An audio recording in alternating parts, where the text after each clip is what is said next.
What was your Tinder bio when you had it? Get on this. No, I can't remember. I think it was just... it UK Tinder? Yeah, the UK one. Cool, yeah. cool. Yeah. No, it was Liverpool Tinder. Do you know on Tinder, you can set a worldwide radius? Right. Like, you can literally say, like, I will travel the world. Yeah, go on, because you've got air miles. What? Yeah. Right, No, okay. Like, when you download it, it asks you how far you're willing to go. Yeah. So, you like... And all the way. So I'm sure I've mentioned this before. When I was single, I downloaded Tinder Plus, which is like £9 a month, because then you can set your location. Yeah. So what I would do is, if I was going to do a weekend of gigs in Edinburgh, the week before, I would set my location to Edinburgh and start matching and talking to girls for a week, so that I already had 3 of them on the hook by the time I got to Edinburgh. Wow. Yeah. Yeah, it's worth £9 a month, isn't it? It was.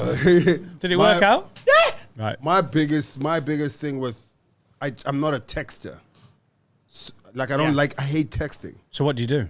It's just like I'll text with someone for 2 days and then my brain goes, And it's not like I don't like him or do like him. It's just I don't like texting. I just because it just distracts me. Like if I'm texting right now, I have to stop the conversation. You know what I mean? I'm not like a multi-tasking person. Tinder story in Australia. So I start texting this girl for maybe like 3 days or whatever, which was my threshold, by the way.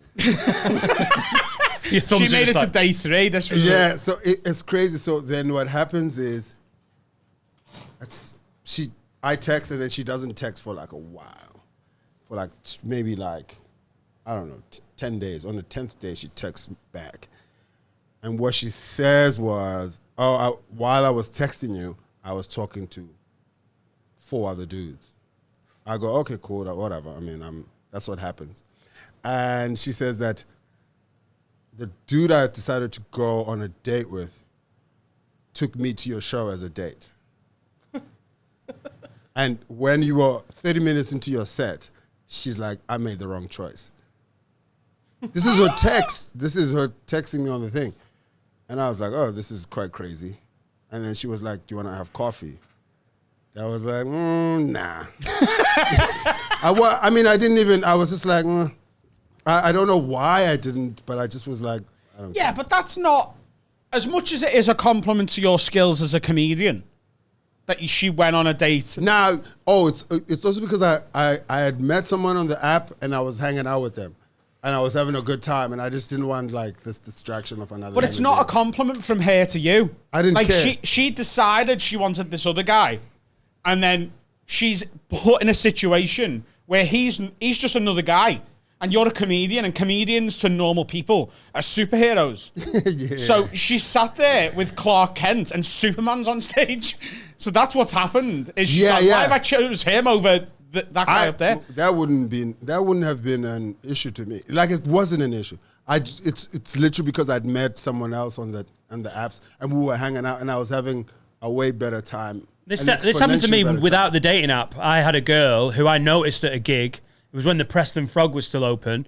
She was like very attractive and like, you know when you see a girl and there's just really characterful and like big smiles and was loving the show. And she was next to a guy who I honestly, if I try and remember him, I just see a beige sort of, I just didn't focus. She looked fucking great.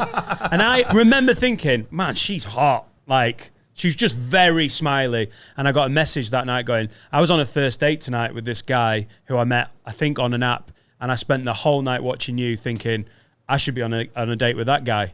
And I was like, I'm a narcissist. So I was like, thank you, see you. Yeah, I was into it. So we went on a date like the next week. Because he probably wasn't the worst date ever.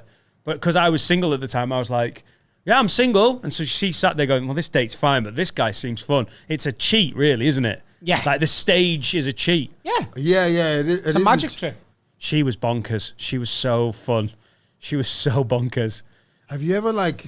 She was sexually bonkers to the point where I was like, I'm not sure. I think I might have been out of my depth here. Yeah, you. She was the one that I had sex with, and we ended up smushed up against her wall, and she licked the wall during sex. I'm not joking. She was like, oh, and then went, and it honestly during like we were doing that, you know, when you just get in and you've had a couple of beers in you and you're like, oh, we're just gonna do it in her living room. Oh, it's the middle of summer. It was a hot night and the wall must have been cold. So she was like, ugh, and I watched it and I was like, wow, we're really jammed up against this wall. And then she went, what were you doing this for? and no, like I don't know, she was like this and Woo! I was singing Bollywood songs.